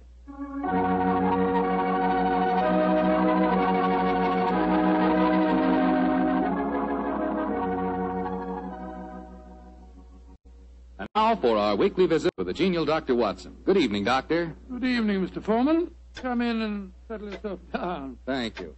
You're looking particularly comfortable tonight, Doctor. Feet up on the sofa and the puppies asleep on your lap. Yes, my boy. The three of us went for a long walk on the beach this afternoon. And Monty and Winnie had a running battle with the seagulls. In consequence, they've been fast asleep ever since we got home. Well, I hope you're not too tired, Doctor. I'm counting on a new Sherlock Holmes story, you know. No. I'm all ready for you, Mr. Foreman. In fact, I was going through my notes on the case just before you arrived. Well, last week you told us it concerned a strange society who held their meetings in an underground vault of a furniture warehouse. Yeah, that's right, my boy. Now, down, Winnie. Get down, Monty. No. Down. The story really began one stormy November night in 1887. I was married at the time and living away from Baker Street. On this night in question, my wife had already gone to bed, and I was nodding in front of the fire over one of Clark Russell's fine sea stories. I'd had a very tiring day, I remember. It was about the hour that a man gives his first yawn and glances at the clock, when suddenly my front doorbell jangled discordantly. Our servant Edna had gone up to bed, so I crossed to the window and opened it. It was very dark, but I could just see the outline of a figure standing on my doorstep. It looked like a woman. Suddenly, a cultivated voice called up to me. Is the doctor in? Yes, madam. I'm the doctor. Then please come at once. It's a matter of life and death. I have a carriage waiting. Gracious me. All right. I'll be down immediately. I closed the window, scribbled a note to my wife, grabbed my coat and hat and my bag, and a few minutes later I stepped out of the front door and closed it behind me. The carriage was standing at the curb, but I couldn't see any trace of the lady who'd called me. The only person in sight was an old and repulsive-looking beggar woman, dressed in rags and tatters. After a moment of bewilderment, I spoke. My good woman, did you see a lady leave here a moment ago? No, doctor, she didn't leave. She's still waiting for you. Forgive me, madam, but clothes of yours, I thought you were a beggar woman. There isn't any time to discuss that now. Please get in this carriage. But where's the driver? I'm going to drive. Please get in. Very well. It's only business. Are you sure that you can handle those horses, madam? Of course I can. You should tell me the way you're driving, ma'am. Please don't ask me any more questions, doctor. You'll find out soon enough.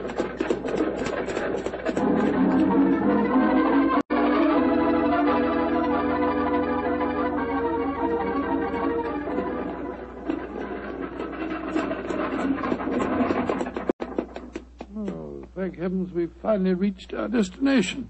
Must have driven halfway across London. Hello. Must be somewhere down near the river. No dwelling places here. Nothing but enormous warehouses. Why have we stopped here, madam? Oh, this is where we're going. Please follow me down these steps. I wish you'd tell me where you're taking me. We have a club here in the basement. You'll see for yourself in a moment. It's a very solid-looking door. How do you propose to get past it? I'll show you.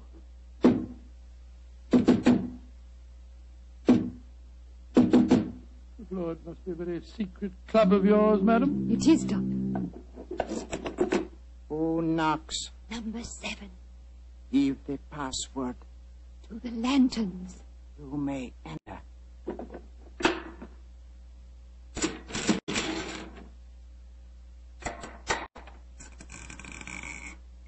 Follow me, Doctor.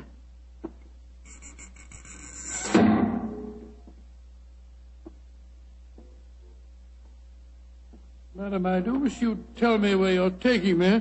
This looks like the entrance to an opium den or a thieves' kitchen. Don't worry, Doctor. You're in no danger.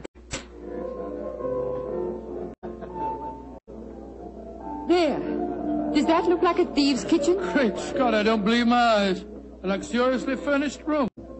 What a strange collection of people. Some look like beggars, others in full evening dress. Amazing. Number 7. Who is this man? He's a doctor. I went to fetch him. I thought I said there were to be no strangers inside. Now look here, my good man. I've been extremely patient, but my temper's beginning to wear a little thin. Either let me see your patient at once or show me out. My time's valuable and I don't propose to waste it. I'm sorry, Doctor. Where is Julian? He's in the back room. And if you know what's good for you, Doctor, whatever you call yourself, you'll forget everything you see in here. Stop threatening me, sir. I'm not in the least interested in your blasted club. Just take me to the patient.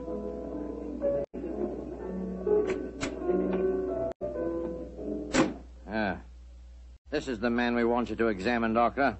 Huh? What happened? He fell down the stairs leading into the clubroom. Well, why'd you move him? We wanted him to be comfortable. It's the worst thing in the world you could have done. Never move a person with an injured skull. Is he going to be all right, Doctor? No, madam, I'm afraid he isn't. His neck's broken. He's dead. Huh? Julian, dead. You sure of that, Doctor? Of course I'm sure of it, my good man. I'm afraid you need an undertaker, not a doctor. We must tell the others. All right, quiet, everybody. Quiet. Quiet. Julian is dead. Julian dead? Oh, this is terrible. Who is this man? He's a doctor. Oh, better get him out of here at once. We don't want any strangers nosing about. That's right, though. Shouldn't have brought him here anyway. Now, just a minute. I assure you, ladies and gentlemen, I haven't the slightest desire to stay here one moment longer. If you'll direct me to the door again, madam, I'll try to find a cab myself in this godforsaken district and go home. Show him out and give him his money. Follow me, please. I'm delighted to. Do you mind if I don't drive you home, Doctor? Well, no, I should prefer it. My nerves aren't in the best of shape. You mustn't be angry with me, Doctor, please. Leaving again, number 7. No, but this gentleman is. Will you see if you can find a cab for him? Right. To whom shall I send in my bill, madam? Oh, here's a £5 note. That should cover your time and trouble, shouldn't it? No. It's far too much, madam. No, Doctor. It's late at night, and it hasn't been a very pleasant case for you. Please take it. Oh, it's very kind of you. Very generous indeed. But by the way, how did you happen to come to me in the first place? I was driving about looking for a doctor, and a policeman directed me to your house. Oh, I see. I have found a cab for you. Thank you, my man. Thank you. Oh, Doctor, may I come round in the morning for a death certificate? Of course. You remember my address? Yes, but I don't know your name. Watson. Dr. Watson. Dr. Watson? Not the Dr. Watson who's associated with Sherlock Holmes. Right, madam, I'm flattered that you know of me. Good night, Doctor. And please forget about everything you've seen here tonight.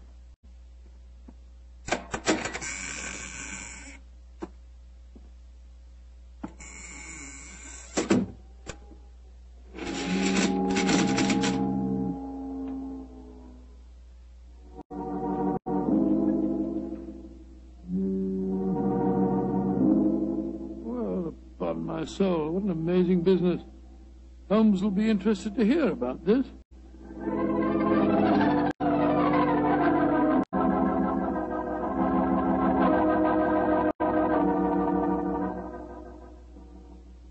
And that's the way it was, Holmes. One of the most curious adventures I ever had without you. Very interesting, Watson. You say this underground cellar was luxuriously furnished. Yes, and the people there were an amazing mixture. Some were in rags and some in evening dress.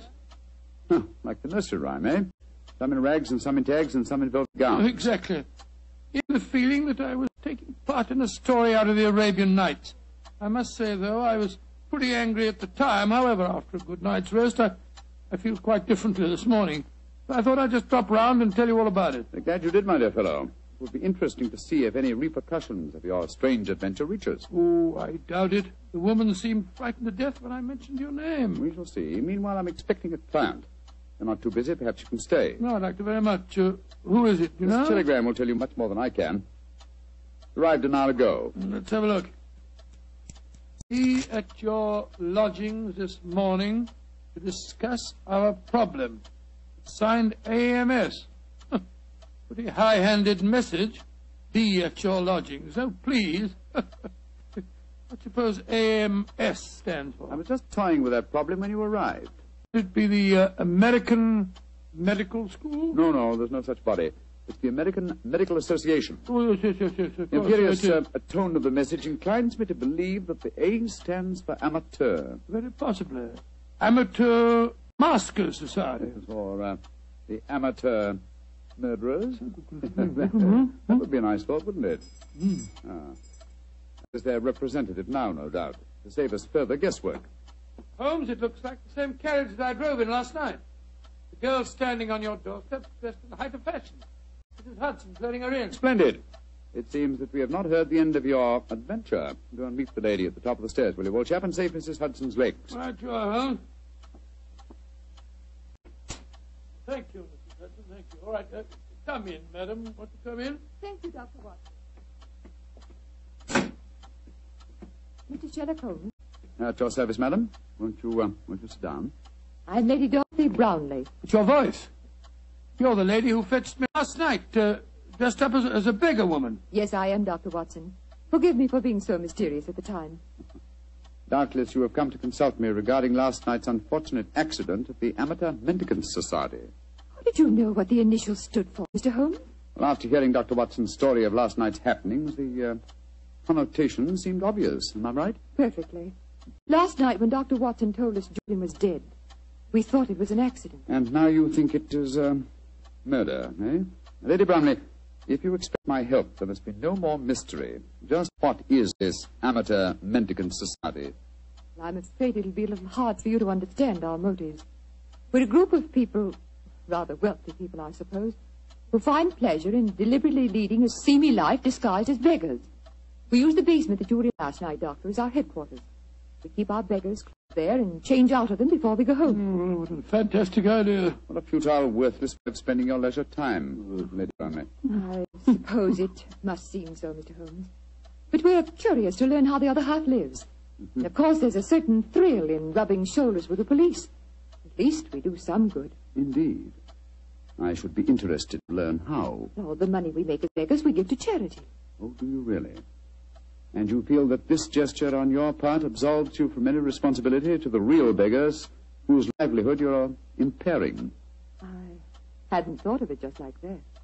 No. Then I suppose you won't want to help us. Oh, that's quite another matter, madam. As a professional detective, I cannot afford to be a moralist. Yes, I will investigate this case for you, though I warn you my fee will be an extremely high one. Money isn't important, Mr. Holmes, as long as we can solve Julian's death without bringing the police into the case. Lady Brownlee, who is the dead man? The man you refer to as Julian?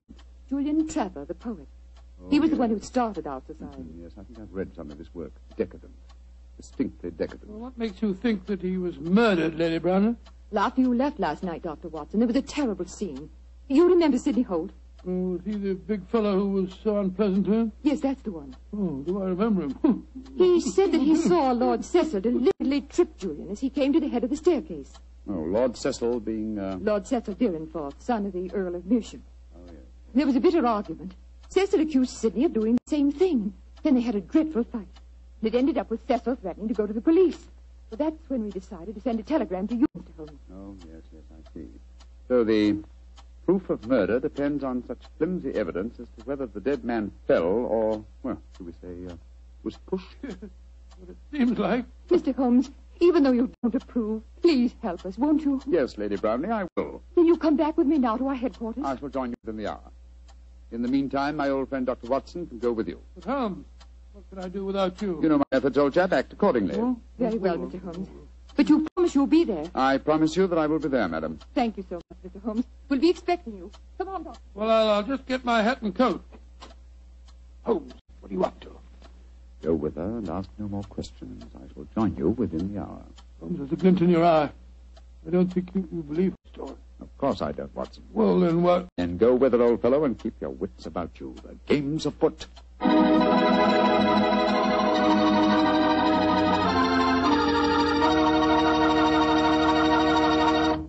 The story of the Amateur Mendicant Society will continue in just a few seconds. Time I'd like to use to remind you that you're really missing something until you try having wine with your dinner. And I mean a Petri wine. Let's say a Petri California Burgundy or a Petri California Sauterne. Both wines are just made to make good food taste better. If you like a red wine, try Petri Burgundy. Try it with hamburger, with stew, with any meat or meat dish. And if you like a delicious white wine, a wine that'll make chicken taste better than ever, try a well-chilled Petri Sauterne. With food, nothing can take the place of a good Petri wine.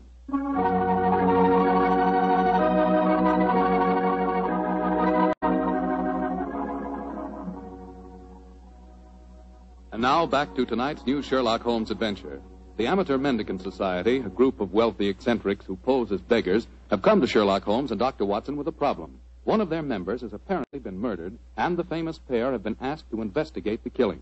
As we rejoin our story, Dr. Watson, still awaiting the arrival of the great detective, is cross-questioning three of the members at the headquarters of this unusual society. But I don't find your story very convincing. Oh, don't you now? Well, then suppose you stop asking questions until Sherlock Holmes gets here.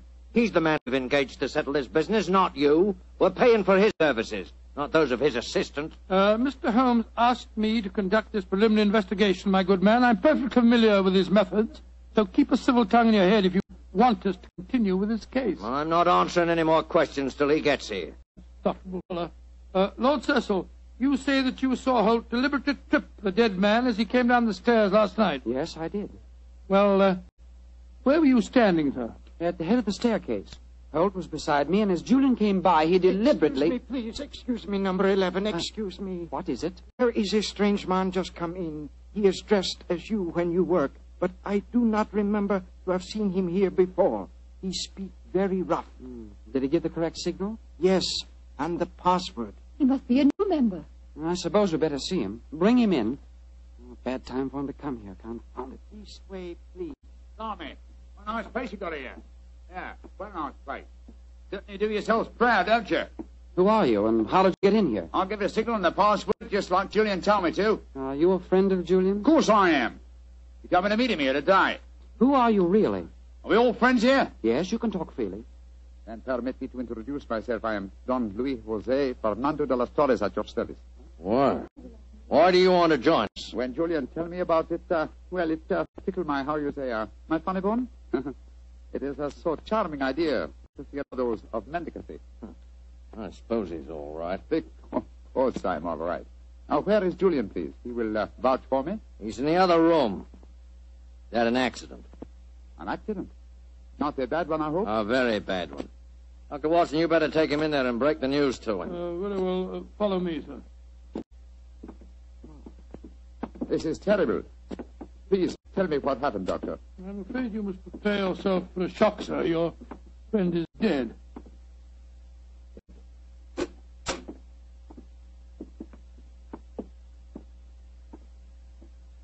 His neck was broken last night in some brawl. Yes, except that I do believe it was an accident, Watson.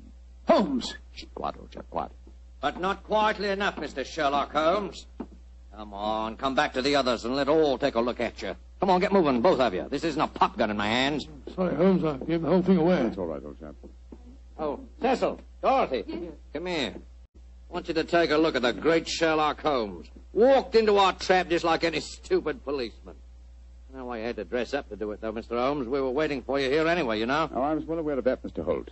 You see, I knew I was walking into a trap. How did you know that, Mr. Holmes? Lady Brownlee, the story you brought to us today was so obviously a false one. just as there is no amateur and mendicant society. Who are they, Holmes? Go ahead, Mr. Holmes. Tell him. Let's see how much you really do know. Yes, go ahead. Why should I tell you what you already know? Go on, talk if you know what's good for you. Oh, you're so persuasive, aren't you, Mr. Holt? Very well. Undoubtedly, Julian Trevor's death last night was an accident. You fetched a doctor, Lady Brownlee, a very natural move, and later discovered that the doctor in question was the old friend of Sherlock Holmes. You were all afraid that I would become interested in your unusual society, and so you invented that very thin story about the accident being a murder. You wanted to lure me here so that I could be disposed of, and you could all continue your nefarious works without hindrance. Well, now aren't we clever? What is our nefarious work, may I ask? Your password gave me a clue to the lanterns. Prior to the French revolutionists. They strung the aristocrats up on the lampposts. Then again, the combination of curious costumes and a luxurious establishment in a low-class area posed another question. What political belief provides a common meeting ground for misguided aristocrats and dangerous commoners? And how did you answer that question? Oh, very simple, my dear sir. One word. Nihilism. Its doctrine of assassination and overthrow of government would find every chance of being put into practice by all of you at the forthcoming Jubilee celebrations to be held here in London.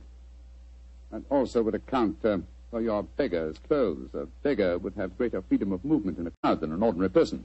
You're a clever man, Mr. Holmes. Too bad you'll have to die. I'll get the rope. What are you going to do with him? Do? Give him a first-hand taste of nihilism, of course. He can't live. They know too much. You can't possibly do this, you know. The police will track us here. By the time the police get here, you and your friend Holmes will be blown to kingdom come. Here's the rope, Sidney. Oh, right. Hands together, Mr. Holmes. That's it. Oh, mind that bandaged wrist of mine, will you? It's confoundedly sore. Oh, isn't that a shame now? Is this any better? Ooh. Tie up the doctor, Cecil, while I bind Holmes's legs. With pleasure. I can't go through with this. What do you mean, Dorothy? You can't go through with it. I just can't stand by and see two innocent men murdered. Don't be a fool, Dorothy. We can't let them live. They know too much. I don't care. If you go on with this, I'm going out for the police. You fool. Tie her up as well, Cecil. Leave me alone. Sit down there beside him. Go on. You're a devil. Oh, shut up. Now, Mr. Holmes, I'm going to fetch a little invention. A little invention I'm sure you'll be interested in. Mr. Holmes, it's a pity you and your friend didn't learn to mind your own business. I'm afraid it's too late to teach an old dog new tricks. It's too late now, at any rate. Quite comfortable, Dr. Watson? Don't you speak to me, sir. You're a filthy traitor to your country. Rubbish. Here we are. Example of Mikhail Petrov's mechanical genius. This bomb will blow the entire building sky high, and the three of you with it.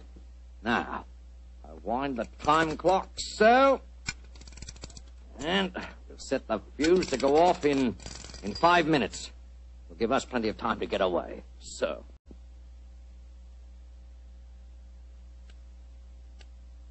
Come on, Sidney, let's get out of here. Right.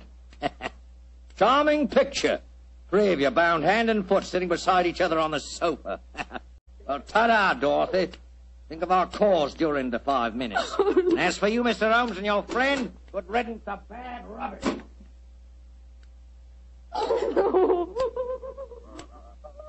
Well, Holmes, this looks like the end. Afraid so, old chap. I blame myself. If I hadn't been so infernally noisy when I recognized you, we wouldn't be in this mess. Wasn't your fault, old fellow. I think they suspected me anyway. Well, I must say it seemed to me that you told them a great deal more than was necessary about your suspicions. Surely you could pretended ignorance. Oh, I suppose I could have done. I can't die yet. I'm not ready to Courage, die. Lady Brownlee, courage. And by the way, was I right in assuming that your associates are nihilists? Of course they are. They're planning to assassinate the Prime Minister during the Jubilee celebration. Prime Minister, great heavens, Holmes, we've got to get free. Assuming some miracle happened, we did get free and your former associates were arraigned in court. Would you testify against them? Oh, of course I would.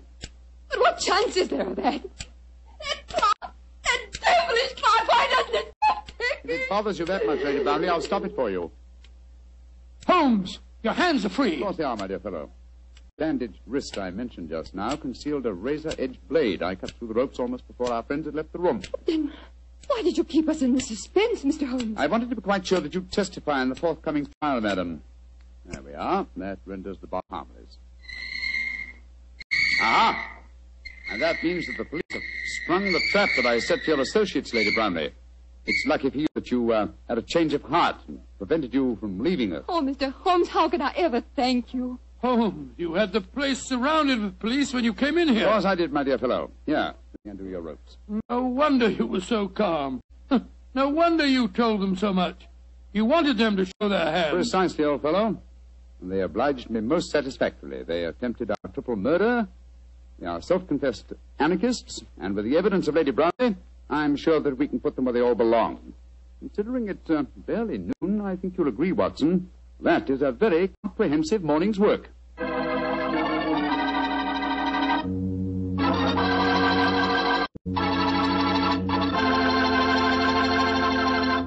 Doctor, tell the truth. Were you scared waiting for that time bomb to go off? Scared, my boy? I was so scared that to this day I can't stand being in the same room with a loud ticking clock. Each tick of the clock seems to speak to me. Seems to say, tick-tock, this is the end. Tick-tock, this is the end. Does the clock ever speak to you like that? Well, yes, Doctor. How did you know? Well, what's the clock say to you? Tick-tock. Petri took time to bring you good wine. Petri took time to bring you good wine. Gracious me, Mr. Foreman. You listen to your clock and I'll listen to mine. Gosh, Doctor, can I help it if I like to hear about Petri wine? After all, that Petri family really knows how to make good wine. And it's no wonder. They've been making wine ever since they started the Petri business generations ago, way back in the 1800s. And because the making of Petri wine is a family affair, well, they've been able to hand on down from father to son, the skill and experience of each preceding generation. So naturally, when it comes to turning luscious, sun-ripened grapes into fragrant, delicious wine, well, you just can't beat the Petri family, because Petri took time to bring you good wine. And say, don't forget to take time to send for your Petri recipe calendar. It's free. Just write to Petri Wine, P-E-T-R-I, Petri Wine, San Francisco 26, California. San Francisco 26, California. This offer is intended to apply only in those states and other localities where its acceptance is permissible by law and regulation. And now, Dr. Watson, what adventure are you planning to tell us next week? Well, next week, Mr. Foreman, I'm going to tell you a story of old Vienna. The Vienna of sparkling lights, beautiful women, and lilting music. And of an extraordinary murder that takes place to the accompaniment of a Mozart sonata. Boy, that sounds like a thriller. I'll see you for sure next week. Just a minute. Before I go, Mr. Foreman, I want to urge every registered nurse listening in to get all the facts about the Army Nurse Corps. The Army needs you, nurses, needs you desperately. They'll make you an officer at once and give you every chance to further your post-war careers. So if you're a registered nurse under 45, call at your local Red Cross chapter and get all the details. Or wire collect to the Surgeon General, U.S. Army, Washington, D.C. And if you can't qualify for the Nurses Corps, see if you can't get into essential civilian nursing so that you can release a nurse who does qualify. But do something about it first thing tomorrow, won't you?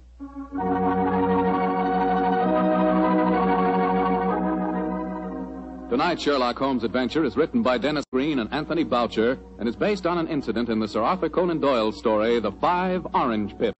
Mr. Rathbone appears through the courtesy of Metro-Goldwyn-Mayer and Mr. Bruce through the courtesy of Universal Pictures, where they are now starring in the Sherlock Holmes series. The Petri Wine Company of San Francisco, California, invites you to tune in again next week, same time, same station. Meanwhile, don't forget to take advantage of our offer of a free recipe calendar. Oh, the Petri family took the time to bring you such good wine. So when you eat and when you cook, remember Petri wine. To make good food taste better, remember... Petri